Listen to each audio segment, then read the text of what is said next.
Halo semuanya, kembali lagi di channel Sosio Malik. Setelah di video sebelumnya kita sudah membahas mengenai sikap menjadi seorang peneliti dalam materi bab penelitian sosial. Kali ini kita akan membahas mengenai cara berpikir peneliti ya. Jadi menjadi seorang peneliti selain punya sikap, menjadi seorang peneliti juga perlu mempunyai cara berpikir sebagai seorang peneliti. Apa saja cara berpikir menjadi seorang peneliti? Nah, cara berpikir seorang peneliti ini setidaknya ada 4 ya. Yang pertama adalah skeptis, yang kedua terbuka, yang ketiga kritis, yang keempat analitis.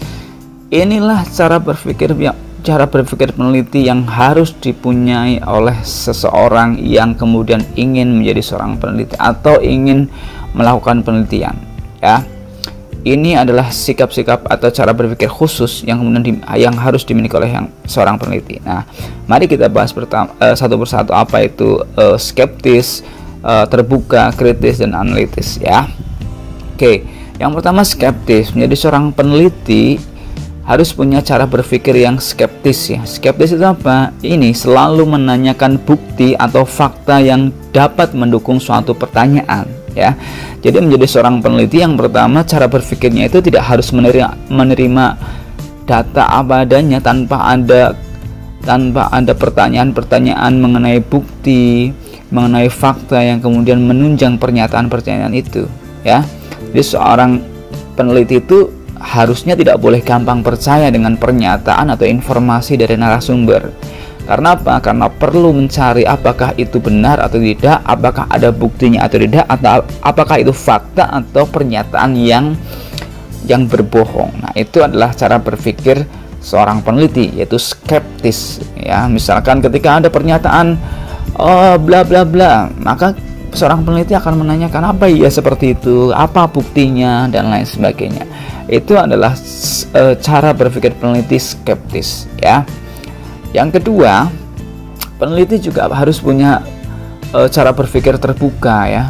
Jadi peneliti harus mampu bersedia memberikan bukti penelitian dan siap menerima pendapat pihak lain tentang hasil penelitiannya.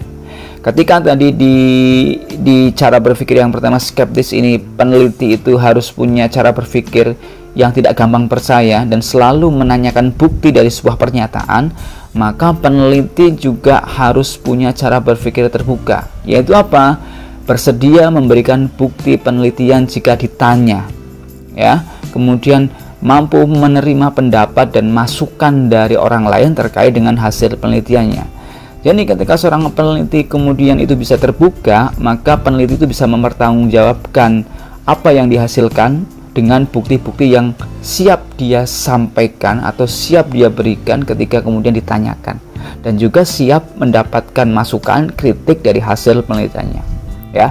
Sekali lagi, peneliti itu bisa jadi salah, tapi peneliti tidak boleh berbohong. Nah, makanya kemudian ketika kemudian ditanya data dan buktinya, maka peneliti bersedia memberikan buktinya, kemudian tidak menutup-nutupi buktinya, kemudian tidak menyimpan secara rahasia buktinya karena takut penelitiannya kemudian terbongkar dan lain sebagainya.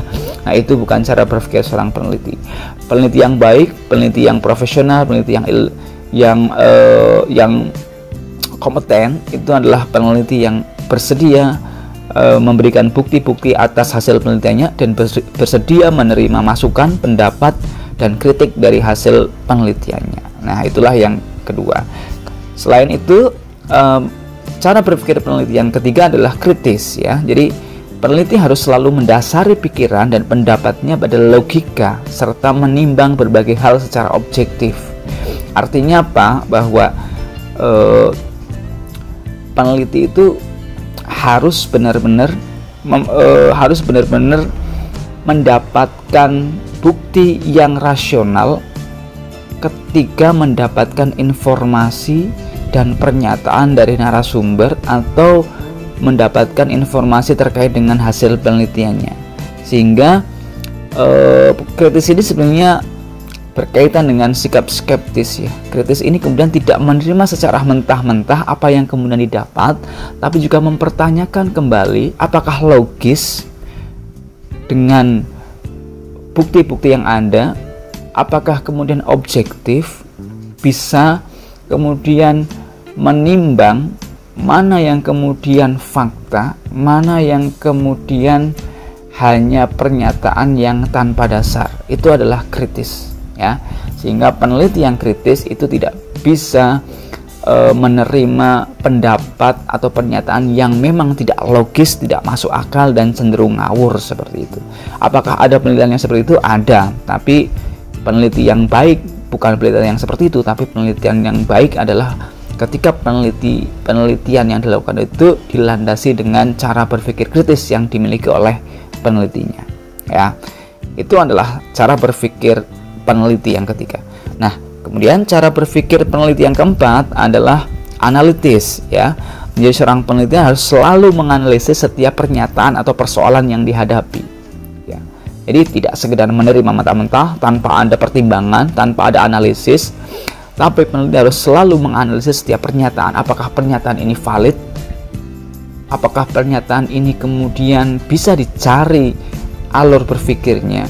Apakah pernyataan ini kemudian ada buktinya? Apakah pernyataan ini ada referensinya dan lain sebagainya? Nah, itu harus dipikirkan, harus dilakukan oleh seorang peneliti, yaitu analitis, sehingga peneliti tidak menerima mentah-mentah secara secara letterlock, ya, secara tanpa saringan, tanpa filter, menerima informasi apa saja kemudian dimasukkan di dalam data penelitian. Tapi peneliti harus menganalisis setiap pernyataan, setiap data, setiap persoalan yang dihadapi. Nah, demikianlah demikianlah cara berpikir yang harus dimiliki oleh seorang peneliti. Mudah-mudahan teman-teman yang kemudian menjadi seorang peneliti bisa mempunyai cara berpikir yang seperti itu, sehingga bisa menjadi seorang peneliti yang baik. Demikian penjelasan video kali ini.